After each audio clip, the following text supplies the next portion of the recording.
Hello guys, welcome back to my YouTube channel. Jadi di video kali ini saya ingin membuat tutorial bagaimana mengkoneksikan kamera model Swift yang seperti ini. Ini biasanya kamera drone, run cam drone, menggunakan modulnya itu menggunakan tim Blackship yang kayak gini, tim Blackship TBS Unify Pro 5G8.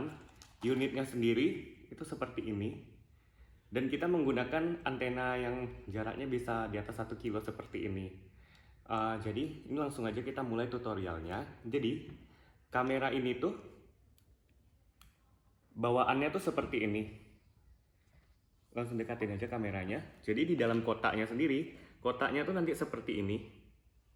Di dalam kotaknya kalian akan mendapatkan beberapa kabel nih. Seperti ini. Ini kabel untuk powernya. Kalau misalnya mau konekkan atau mau menghubungkan ini, aku kurang tahu ini untuk kemana. Yang jelas ini ada portnya. Kalau kalian bisa lihat ini ada port yang utama, ini port yang kecil. Ini sambungannya ke sini. Menurut aku ini kayak nggak gitu dipakai kalau misalnya mau pakai untuk racing drone atau apapun yang butuh video kamera ini berjalan. Kemudian ini ada soket-soketnya juga, ada untuk kakinya atau bisa dipasangkan ke mechanical part lainnya. Jadi ini ada bracketnya sama baut-bautnya juga udah bawaan. Udah. Sama yang terakhir ini ada kayak jack untuk dimasukkan ke TV ya menurut aku ini ya. Jadi ini kalau misalnya mau tes ke TV ini tinggal colok juga ke sini, ke port yang satu, ke port yang utama seperti ini. Jadi port utama ini cuma ada 3 kabel nanti basically. Yang ini yang warna merah ini kabelnya untuk power, yang hitam ini untuk ground, yang warna kuning ini untuk gambarnya, output dari gambar. Powernya sendiri ini tertulis pakai 5 volt DC untuk si kamera Swift ini. Kemudian, nah ini kan ceritanya mau dikonekkan nih ke modul transmitternya. Nanti kita akan coba hubungkan ke receivernya. Kita menggunakan H-line ini, ROT01. Jadi kita akan mengkonekkan si kamera ini dan hasilnya akan diterima sama receiver ini. Dan nanti kita akan tampilkan di handphone. Handphonenya kita centolin di remote manual yang saya bikin ini.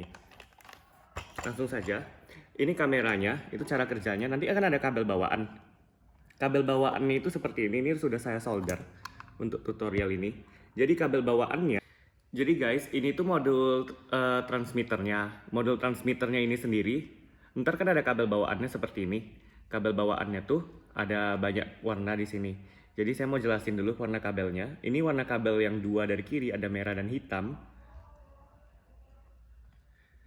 Yang merah dan hitam ini tuh sudah ada port untuk dicolokin ke baterai atau dikonekkan ke baterai. Baterainya itu maksimal, saya lupa itu berapa volt. Pokoknya itu biasa running di atas 7 volt. Di atas 7 volt DC. Kemudian kalian cuman fokus sama 3 kabel selanjutnya. Jadi ada kabel hitam, kabel oranye, sama kabel kuning. Yang kabel hitam ini itu disolderkan, disambungkan dengan yang kabel hitam yang di kamera tadi. Yang kabel oranye itu dihubungkan dengan 5 volt kamera. Jadi kabel oranye ini power untuk 5 volt di kamera. Sama yang warna kuning, ini kabel untuk mentransmisikan gambarnya. Udah gitu doang. Selanjutnya tinggal menggunakan antena ini, antena transmitternya. Tinggal dihubungkan seperti ini. Jadi defaultnya modul ini kan sekarang sebenarnya bisa ganti-ganti channel. Tapi kalau misalnya baru beli kan nggak tahu mau di set ke channel berapa, jadi bebas langsung on kan saja. Ini langsung kita praktekkan saja ya. Ini jadi saya menggunakan baterai 7,4 volt yang kecil. Ini tinggal dihubungkan ke power seperti yang saya bilang tadi. Nah, ini dibuka dulu.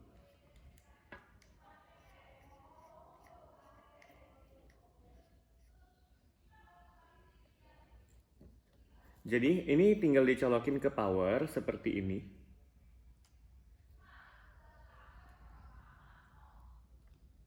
Nah, kalau sudah connect, di sininya lampunya akan berkedip-kedip pada modul transmitternya. Nah, kalau sudah berkedip-kedip seperti ini itu berarti baterai kalian dan powernya sudah berfungsi. Dan kalau sudah biru seperti ini, dia sudah ready untuk mentransmisikan gambar. Tinggal kita hubungkan ke receivernya.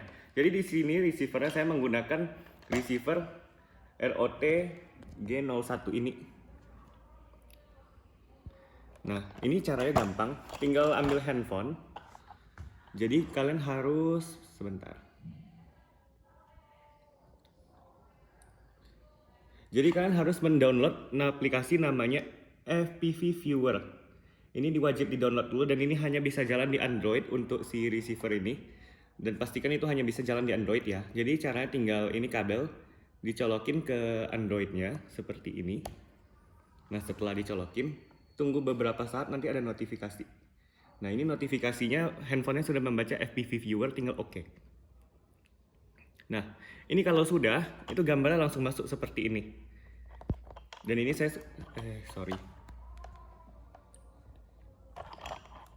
Dan ini saya sudah membuat kedudukan untuk si receivernya. Jadi ini kameranya sudah berfungsi ya guys. Dan ini sudah diterima gambarnya sama receiver saya.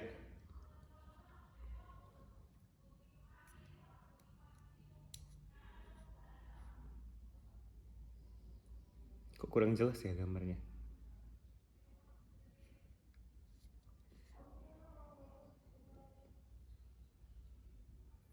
Kok gambarnya jadi nggak jelas gini ya Glia?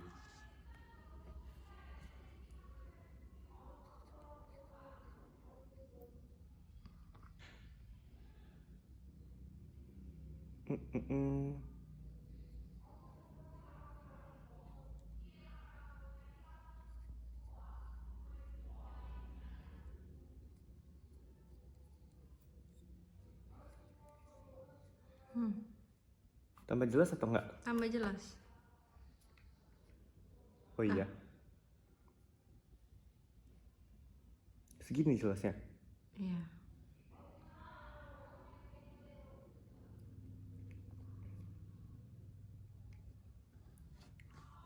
Oh, jadi guys, ini lensanya ternyata bisa disetting dan tadi kebetulan pas saya on kan itu kurang jelas. Jadi ini bisa disetting untuk ketajamannya ya, fokusnya, titik fokusnya.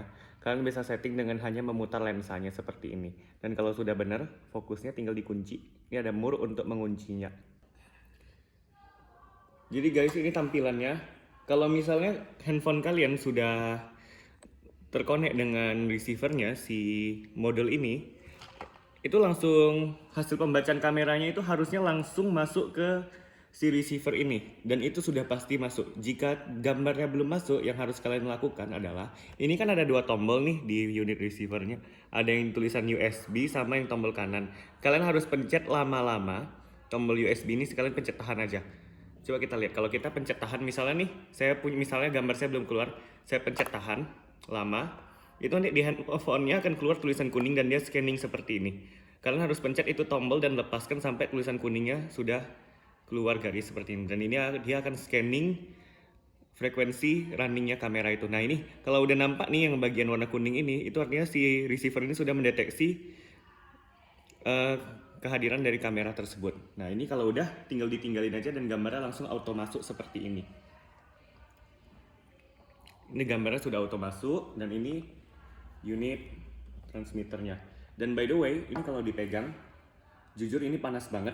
Jadi makanya saya sudah menyiapkan modul untuk pendinginnya. Dan kalian bisa lihat ini baru running sebentar aja. Ini kan saya menggunakan 3D printer tanpa 3D printer tanpa kipasnya ya. Kalian bisa lihat ini bahkan 3D printernya udah mulai sedikit meleleh karena dia memang lumayan hangat.